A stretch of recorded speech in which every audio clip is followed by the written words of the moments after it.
নিশ্চয়কৈ আজিও অপৰিৱৰ্তিত হাতীগাঁৱৰ কৃত্ৰিম বানৰ পৰিৱেশ। মই বৰ্তমান আছোঁ হাতীগাঁৱৰ সিজুবাৰী প্ৰাথমিক বিদ্যালয়ৰ সন্মুখত আৰু ইতিমধ্যে ভিডিঅ'জনে ঋতু শইকীয়া দেখুৱাব যে বৰ্তমান এয়া স্কুল কলেজৰ সময় আৰু স্কুললৈ বুলি ছাত্ৰ ছাত্ৰীসকল আহিছে, কিন্তু বানপানীৰ বাবে তেখেতসকল যথেষ্ট অসুবিধাত ভুগিছে। আচলতে দুধুৰ মুধুৰ এক পৰিস্থিতি। বৰ্তমান সময়ত বিদ্যালয়লৈ ছাত্ৰ ছাত্ৰীসকল আহিছে যদিও ভিতৰৰ যদি পৰিৱেশ দেখুৱাওঁ, ভিতৰৰ পৰিৱেশ দেখুৱালে আচলতে দ্বিতীয় দৰ্শকসকলে বুজি পাব আচলতে কেনে পৰিৱেশ। এইখন সিজুবাৰী প্ৰাথমিক বিদ্যালয়ৰ ভিতৰৰ পৰিৱেশ এয়া দেখুৱাইছোঁ।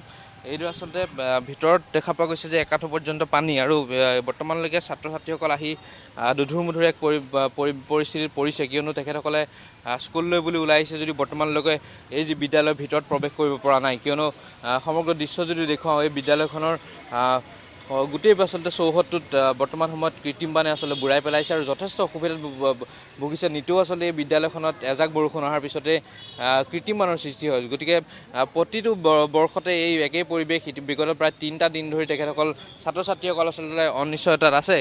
গতিকে যথেষ্ট অসুবিধা ইয়াত আছে। অভিভাৱকসকল আছে, আমি তেখেতসকলৰ পৰা মন্তব্য ল'বলৈ চেষ্টা কৰিম, কিয়নো এই যি সিজুবাৰী প্ৰাথমিক বিদ্যালয় এই পৰিৱেশ আচলতে আজিৰ নহয়, আচলতে বিগত কেইবাটাও দিন ধৰি একেই পৰিৱেশ ইয়াত বিৰাজ কৰিছে। বৰ্তমান সময়ত আমি আছে আপোনালোকৰ যিহেতু ছাত্ৰ ছাত্ৰীসকল ইয়ালৈ আহিছে, গতিকে কৃত্ৰিম বানত এই বিদ্যালয়খন প্ৰত্যেকজাক বৰষুণতে আচলতে বুৰ যায়। এইবাৰো একেই পৰিৱেশ। আজি আচলতে স্কুল কলেজলৈ ছাত্ৰ ছাত্ৰীসকল আহিছে যদিও স্কুল কিমান দিনৰ পৰা হোৱা নাই আৰু আজি কি পৰিৱেশ আছে?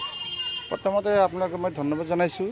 আৰু এইটো আজিৰ পৰিৱেশ নহয়, আজি 6-7 বছৰ ধৰি এই পৰিৱেশত আমি ভুগি আছোঁ। একজাক বৰষুণ হ'লে গোটেই ক্লাছৰুম খেলপথাৰ পানীৰে পৰিপূৰ্ণ হৈ পৰে। আৰু এনেকৈ আজি নহয়, প্ৰত্যেক বৰষুণ আহিলে এনেকৈ অৱস্থা হয়। আমাৰ ল'ৰা ছোৱালী স্কুলত আহিব নোৱাৰে, আহিলেও আমি যাব পৰা পৰিৱেশটো নাই। দেখাই পাইছে চব ক্লাছৰুমতে পানী। এনেকুৱা পৰিৱেশত ল'ৰা ছোৱালী আমি ৰাখিবও নোৱাৰোঁ আৰু ক্লাছ কৰিবও নোৱাৰোঁ। গতিকে এনেকুৱা পৰিৱেশৰ কাৰণে আমি চৰকাৰক বহুতবাৰ অনুৰোধ, যোৱাকালি মই এখন লেটাৰ দি আহিছোঁ, ডিষ্ট্ৰিক্টত দি থৈ আহিছোঁ এই সন্দৰ্ভত যে সিজুবাৰী স্কুলত মানে খেলপথাৰটো মানে আৰ্ট ফিলিংটো কৰিবৰ কাৰণে। বিশেষকৈ মই এইটো কৈছিলোঁ যে আৰ্ট ফিলিংটো কৰিলে আমাৰ এই কৃত্ৰিম বানপানীৰ পৰা আমি ৰক্ষা পাম। আৰু এই বিষয়ে আমি অসম চৰকাৰৰ শিক্ষামন্ত্ৰী মহোদয়ক মই জনাইছোঁ ইতিমধ্যে।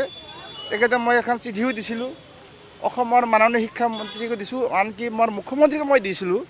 আনকি মিছন ডাইৰেক্টৰ ছাৰকো মই এখন এপ্লিকেশ্যন জনাইছিলোঁ যে প্ৰত্যেক বৰষুণ আহিলেই এনেকুৱা আমাৰ পৰিৱেশ হয়। এই কণ ল'ৰা ছোৱালীবিলাক ইমান কষ্ট কৰি স্কুলত আহে শিক্ষা গ্ৰহণ কৰিবলৈ, কিন্তু আমি দিব পৰা নাই। কাৰণ এনেকুৱা পৰিৱেশত ল'ৰা ছোৱালী কেনেকৈ শিক্ষা গ্ৰহণ কৰিব বা আমি কেনেকৈ দিম, সেই পৰিৱেশটো নাই। শিক্ষা দিয়া আৰু লোৱাৰ যিটো পৰিৱেশ, সেই পৰিৱেশটো এই আমাৰ বৰ্তমান যিটো পৰিৱেশত নাই। আপুনি এই বিদ্যালয়ত শিক্ষকতা কৰি আছে? এই স্কুলৰ প্ৰধান শিক্ষক। মই প্ৰত্যেক বছৰ মই অনুৰোধ কৰিছোঁ অসম চৰকাৰ যিটো আমাৰ শিক্ষামন্ত্ৰী বিভাগ, তেওঁলোকে হাজাৰ টকা খৰচ কৰিছে বুলি কৈ থাকে, আমিও দেখা পাইছোঁ। কিন্তু আমাৰ এই প্ৰাথমিক বিদ্যালয়বিলাকত এনেকুৱা পৰিৱেশটো কিয় হৈছে? য'ত হ'ল শিক্ষাৰ মূল শিপাই এইটো প্ৰাথমিক বিদ্যালয়। ইয়াৰ পৰা যদি ল'ৰা ছোৱালী আমি মানুহ কৰিব নোৱাৰোঁ, তেওঁলোকে কি ভৱিষ্যত যে কি হ'ব? তাই এওঁলোকৰ যিটো গুণগত শিক্ষা, এই শিক্ষাৰ পৰা আমি বঞ্চিত হ'ব লগা হৈছে।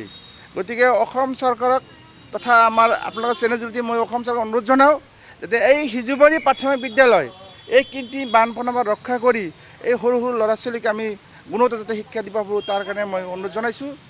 নিশ্চিতভাৱে ধন্যবাদ জ্ঞাপন কৰিছোঁ। এয়া আচলতে প্ৰধান শিক্ষকৰ ভাষ্য, আৰু তেখেতো আচলতে এক প্ৰকাৰ নিৰূপায়, কিয়নো বিগত প্ৰায় 6-7 বছৰ তেখেতে উল্লেখ কৰিছে যে একেই পৰিৱেশ তেখেতে প্ৰত্যেকটো দিনত দেখা পাই আহিছে। এজাক বৰষুণ আহে তাৰপিছতে এই পৰিৱেশটো হয়।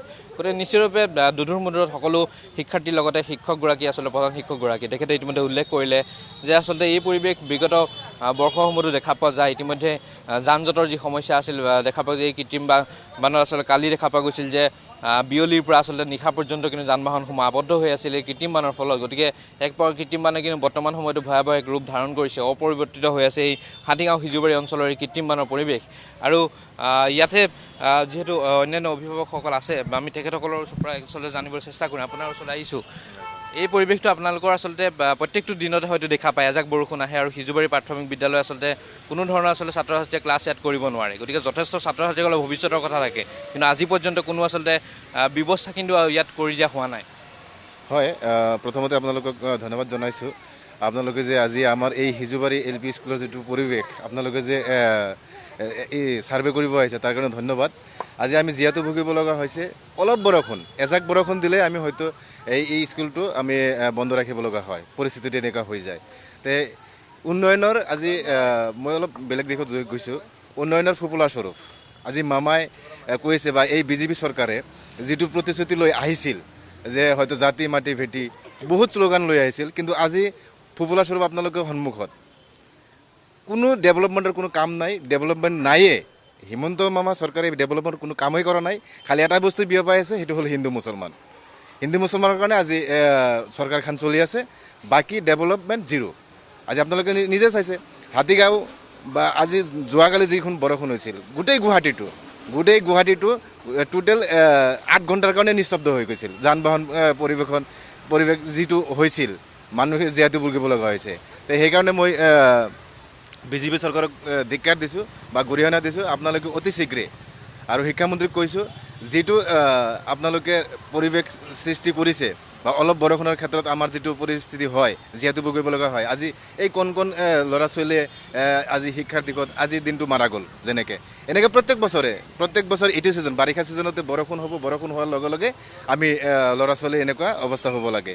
তো সেইকাৰণে আমাক শিক্ষা মন্ত্ৰী আৰু মুখ্যমন্ত্ৰী অলপ চকু দিলে আমাৰ যাতে এই অনুষ্ঠানটো হিজিবাৰী LP স্কুল বা এই অঞ্চলৰ যিমানখিনি স্কুল আছে আজি পানীত বা বানপানীত ডুব গৈছে, অলপ চকু দিব লাগে। বাছ ধন্যবাদ। ধন্যবাদ জ্ঞাপন কৰিলোঁ। আচলতে ইয়াত তেখেতসকলৰ দীৰ্ঘদিনীয়া সমস্যা উল্লেখ কৰিছে তেখেতসকলে, আৰু তেখেতসকল আচলতে নিৰূপায়, যিহেতু ছাত্ৰ ছাত্ৰীসকলৰ ভৱিষ্যতৰ কথা আছে।